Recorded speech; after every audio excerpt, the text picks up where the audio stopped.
포토샵 두 번째 강의를 시작하도록 하겠습니다. 얼굴 보고 하면 참 좋은데 상황이 상황이니만큼 널리 이해해 주시길 바랍니다. 먼저 폴다운 메뉴 파일에서 파일을 열고 닫고 신규 파일을 제작하는 법을 알려드리겠습니다. 먼저 사진을 불러오는 법은 열기 누르셔서 원하는 사진을 클릭해서 불러오시면 됩니다.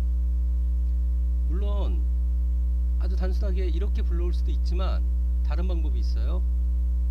다른 방법은 이 비어있는 화면을 더블 클릭하시면 됩니다. 그러면 바로 열기가 열리고요. 파일 똑같이 불러오시면 됩니다. 찾아 들어가셔서 뭐가 있을까요?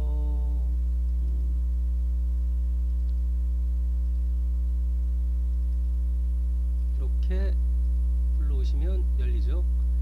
보시는 바와 같이 파일을 불러오면 기존에 있었던 열려있던 창 안에 들어가서 붙어버립니다. 얘는 빼내시면 독립된 객체가 되고요. 이런 식으로 많이 작업을 합니다. 윈도우 안에 같이 들어가 있으면 나중에 헷갈려서 하여간 바탕화면을 더블 클릭해라, 이거만 알고 계시면 되고요. 그리고 닫는 법은 여기 윈도우에 있는 X표 크로즈로 누르시면 닫고요. 새로운 파일을 여는 게 더 중요할 수도 있습니다. 새로 만들기 클릭하시면 뉴 파일 클릭하시면 이런 윈도우가 뜹니다. 이 윈도우에 설명을 대충 간략하게 드리면 네이밍, 이름 정하게 되어 있고요. 이름 정하는 게 되게 중요합니다. 회사에 따라서 정책적으로 저 이름을 정하거든요. 모든 회사가 똑같습니다.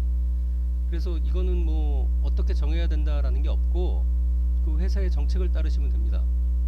그런데 경험상 알 수 있게끔 적어 놓으세요. 알 수 있게끔.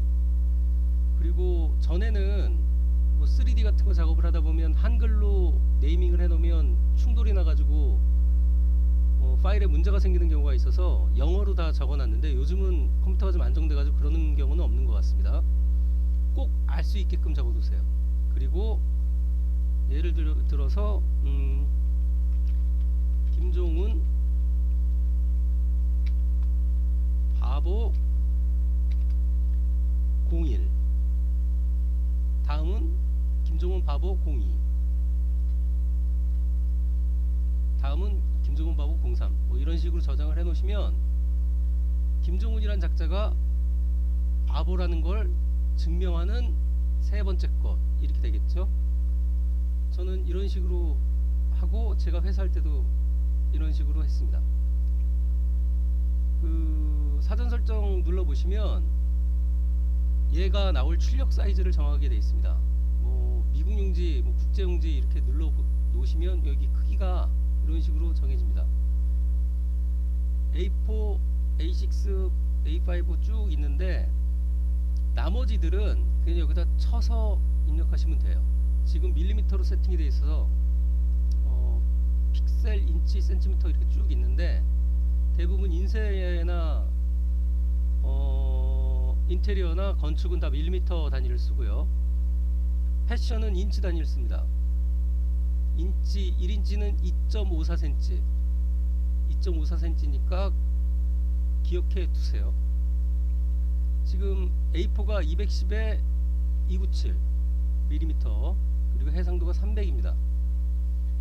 이 해상도는 뭐냐 하면 도트 퍼 인치예요. 지금 여기 도트 퍼 인치로 돼 있고 픽셀 퍼 인치도 있는데 픽셀 퍼 인치는 사용하지 않습니다. 대부분 픽셀 퍼 인치, 1인치에 점이 몇 개냐를 확인하게 되는 거죠. 이건 조금 이따 다시 설명을 드리고요. RGB냐 CMYK냐 랩 컬러냐 이런 거 쭉 있는데 인쇄용은 CMYK, 모니터에서 보여지는 건 RGB죠. 홈페이지 같은 거 만들 거면 RGB로 작업하시면 되고요. 출력할 거는 CMYK, 랩 컬러는 윈도우 256 기본 세팅이니까 잘 사용하지 않습니다. 음영, 그러니까 회색이죠. 회색, 모노톤 파일이고요. 그리고 배경색은 지금 흰색입니다. 흰색 쭉 눌러보시면 배경색일 수도 있고 투명하게 레이어 상태로 만들어 이 레이어는 나중에 다시 설명을 드릴 테니까요. 배경색은 어떤 배경색을 얘기하냐면 여기에 있는 요겁니다. 요거 요 앞에 있는 게 포리그라운드 컬러 전방 컬러고요. 뒤에 있는 게 백그라운드 컬러입니다. 이 백그라운드 컬러가 지금 거의 흰색으로 세팅이 되어 있어서 굳이 흰색으로 할 필요도 없는데 하여간 배경색을 누르시면 바꿀 수가 있습니다. 일단 배경색으로 해놓고 열어볼게요. 열렸죠? 자, 배경색을 바꿔서 다시 해보도록 하겠습니다. 파일, 뉴, 배경색 확인 누르시면 이렇게 열리는 거죠. 특별한 이유가 없다면 흰색으로 작업을 해 놓으시고 나중에 채워 놓으셔도 되니까 굳이 큰 상관이 없을 겁니다. 그리고 이건 나중에 시간 되면 정말 할 일 없을 때 말씀을 드릴게요. 자, 확인 눌러서 A4 사이즈의 이런 파일이 열렸습니다. 자, 비트맵이 뭐냐 하면 포토샵은 다 비트맵 형식인데 단축키 하나 알려드리겠습니다. Alt키 누르고 스크롤 누르시면 스크롤 돌리면 화면 축소 확대가 됩니다. 쭉 끝까지 올리시면 이 하나가 1비트예요. 사각형 하나가. 그러니까 이게 1인치에 이 점이 72개가 찍히면 인터넷에서 돌아다니고 있는 일반적인 사진입니다. 아주 저해상도의 사진이겠죠? 지금 이것도 해상도가 높은 사진이 아닙니다. 이거는 지금 3D에서 사용되고 있는 매핑 소스인데 카페트 매핑 소스입니다. 보시는 바와 같이 아주 저해상도죠. 얘를 타일링하면 카펫이 되는 겁니다. 하여간 요 비트맵 이렇게 화소로 이루어져 있기 때문에 포토샵은 모든 걸 다 선택을 해야 됩니다. 선택을 잘하느냐 못하느냐가 포토샵의 전부예요. 빨리 하는 사람이 실력 있는 사람이고 늦게 하는 사람이 실력이 없는 사람이죠. 단순 노가다. 노가다란 말은 아주 비교육적인 언어 같네요. 단순 막일? 어감이 안 살잖아요. 자, 그러면 오늘 하셔야 될 건 선택 툴입니다. 선택 툴. 선택 툴. 포토샵은 선택 툴이 3가지 정도가 있습니다. 먼저 사각형 선택 툴. 요 밑에 있는 조그만 화살표를 꾹 누르시면 4가지가 이렇게 나옵니다. 사각형, 원형, 단일, 단일, 열, 행 이따위가 나오는데 사각형 선택 툴은 클릭 드래그 하시면 이렇게 사각형으로 선택이 되는 거죠.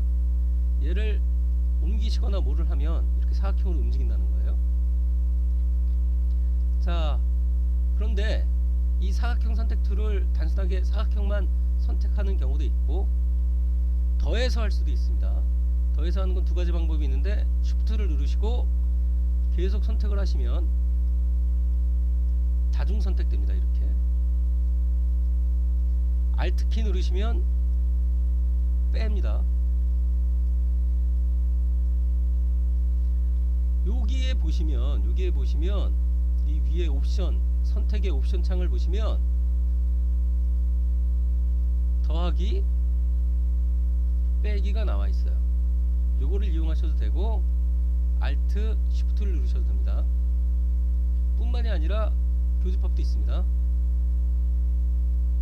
이렇게 교집합. 자, 여기에서 꼭 알아두셔야 될 건 이 페더라는 겁니다. 페더 값은 제로가 지금 얘입니다. 제로의 선택이 얘죠. 얘는 아까 움직여 봤을 때 딱 떨어지죠. 아무 군더더기가 없습니다. 그런데 페더 값을 조금만 주게 되면 한 10 정도 줘볼게요. 다시 선택하고 끝이 라운드 되고 있죠. 얘를 움직이시면 가장자리가 뿌옇게 흐려집니다. 이렇게 뿌옇게 흐려지죠. 합성을 할 때 가장 유치해 보이는 게 합성이 됐다는 게 바로 드러나는 거거든요. 그런데 안티하일리스 나중에 이거 다시 설명하고요. 사진을 일반적으로 찍으면 엽색과 간섭작용을 일으켜요. 그러니까 약간의 패더값, 아주 미세하지만 패더값이 없으면 끝이 짜글짜글 딱 떨어져서 오게 됩니다. 그러면 합성한 티가 바로 나니까 아주 유치해 보입니다. 적당한 패더값을 꼭 주시는 게 좋습니다.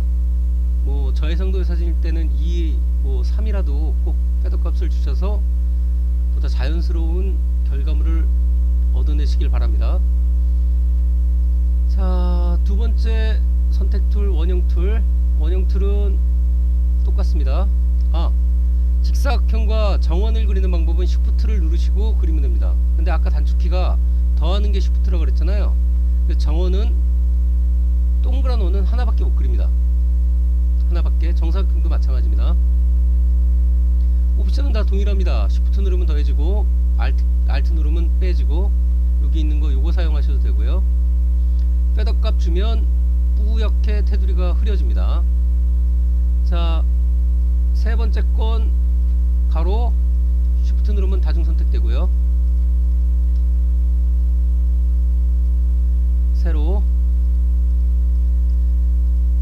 뭐 했을까 싶지만 생각보다 모르면 너무나 불편하고 알면 되게 간단하게 뭘 만들 수 있는 것들이 많습니다. 특히 그리드 같은 거 만들 때는 이만한 도구가 없습니다.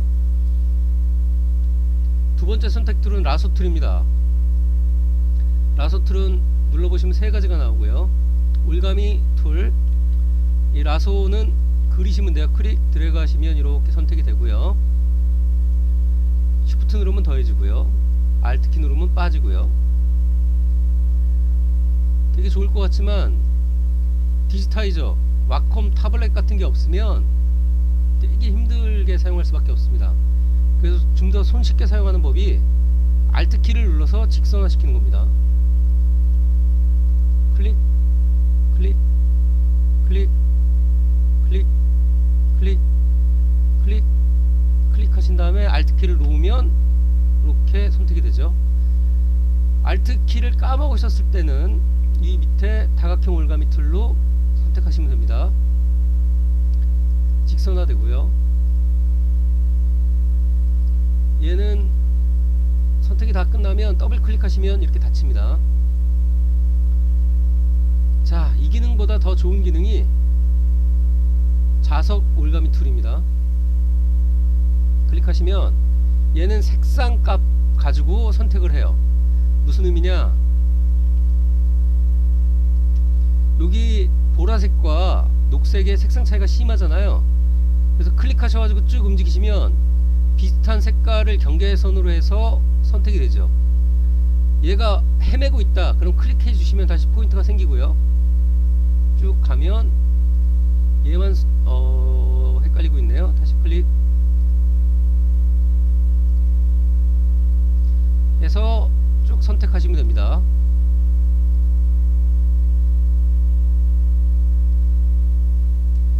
잘만 사용하면 아주 빠른 시간 동안 정확하게 선택을 할 수 있습니다. 확대해 보시면 생각보다 정확하다는 걸 알 수 있어요. 이건 그 녹색이 되게 많이 들어가 있네요. 잘만 사용하면 좋은 도구, 잘못 사용하면 나쁜 도구. 자, 세 번째가 마술봉 매직 원드라는 툴인데 얘도 세 가지가 있습니다. 두 가지가 있습니다. 선택 도구, 얘도 색상값 가지고 합니다. 그래서 색상 차이가 확실할 때 쓰시면 참 좋습니다. 지금 여기 허용치가 60이나 돼서, 톨러런스가 60이나 돼서 아주 많은 색상을 잡았는데 지금 저 보라색만 한번 선택을 해볼게요. 한 20 정도 주고, 똑같습니다. Shift 누르면 다중 선택되고요. 20 부족하니까 35 정도 줘보겠습니다. 대충 요따위로 선택할 수 있죠. Shift 누르시면 계속 선택이 돼요. 비슷한 색감이 다. 요 안에 있는 건 나중에 다시 한번 설명을 드릴게요. 대충 이렇게 선택할 수 있고, 얘도 움직이면 이렇게 됩니다. 자, 빠른 선택 도구라고 있는데 얘도 색상값 가지고 합니다. 아까 저 라서 툴에 있는 거하고 비슷한데 얘는 그리듯이 하면 돼요. 그리듯이 하면 되는데 지금 브러쉬 사이즈가 좀 커서 브러쉬 사이즈를 조금 작게 하고서 해보도록 하겠습니다. 이런 식으로 그리듯이 하면 선택이 돼요. 너무 많이 선택이 되고 있네요. 브러쉬 사이즈를 좀 더 작게 하고 해주면 정확하게 잡히는데 그건 나중에 실습하면서 다시 하도록 하죠.